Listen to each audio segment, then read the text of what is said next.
Hey, Bits Bees! Today we are back with another chapter in our My Weird School series, Book 10, Mr. Docker is Off His Rocker by Dan Gutman.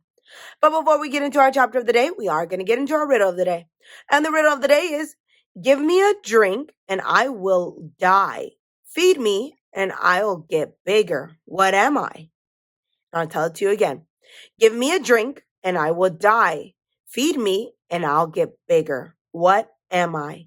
And I will give you the answer to our riddle at the end of our chapter.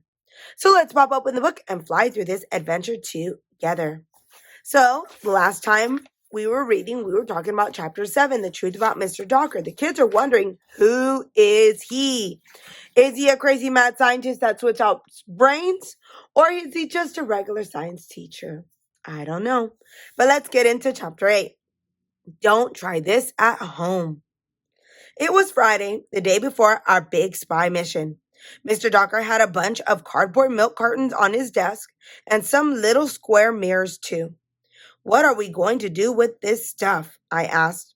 We're going to make periscopes, he said. I saw a submarine movie where they used a periscope to see above the water, said Ryan. In Greek, peri means around, said Mr. Docker, and scopus means to look. Mr. Docker helped us cut holes in our milk cartons and glue the mirrors inside so we could see around corners. It was cool, and we each got to take our periscope home. Mr. Docker, does outer space ever end? Asked Andrea. That's one of the greatest mysteries of the universe, Mr. Docker said. I don't know if we'll ever know the answer. Why do birds fly, Mr. Docker? Ryan asked. It's faster than driving, said Mr. Docker, and everybody laughed even though it wasn't very funny. Lately, I'd noticed Mr. Docker wasn't giving us very good answers. It was like he was getting sick of hearing our questions. Miss Lazar, the custodian, came into the science room with a big ladder. Hooray for Miss Lazar! Everyone chanted. Mr. Docker handed Miss Lazar a bowling ball with a rope attached to it. She went up the ladder and tied the rope to the ceiling, so the bowling ball hung down. Duty calls, said Miss Lazar, and she left. We all laughed because Miss Lazar said duty, and it sounds just like duty. This is a pendiculum, said Mr. Docker. He took the bowling ball and walked backward, pulling the bowling ball with him. Then he put the ball against his nose. What do you think will happen if I let go of this pendulum? He asked. It will swing across the room and come back and smash you in the head, Ryan said. Let's do the experiment and find out, said Mr. Docker. No, don't, we all shouted. But Mr. Docker let go of the ball anyway. Eek, all the girls shouted as the bowling ball swung across the room. Get out of the way, shouted Michael. Mr. Docker just stood there. We've got to do something, shouted Emily. She was right. The bowling ball was headed back to Mr. Docker, straight for his head. I had to act fast. I remember my Pee-wee football training. At the last possible second, I jumped up and tackled Mr. Docker. He fell backward.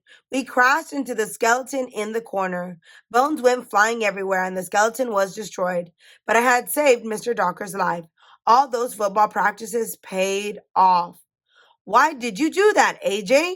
Mr. Docker asked as we were lying on the floor. I didn't want the bowling ball to hit you in the face, I said. It wasn't going to hit me, Mr. Docker said. A swinging pendulum loses energy because of gravity and air resistance. That's what I was trying to show.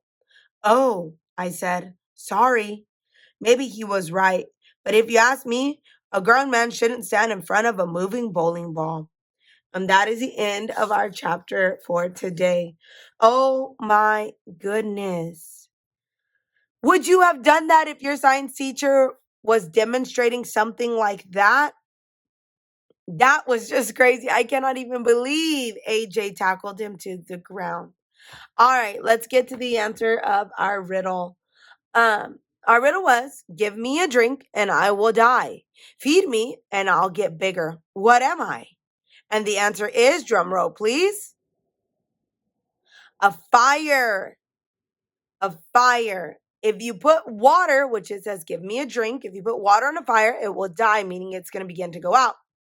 Feed me, it will get bigger. So if we feed it like with more oxygen, more grass, different things of that sort, then of course it's going to get bigger. If you like this video, give it a like. And if you'd like to follow along for more adventures, hit that subscribe button. And I will see you on the next one.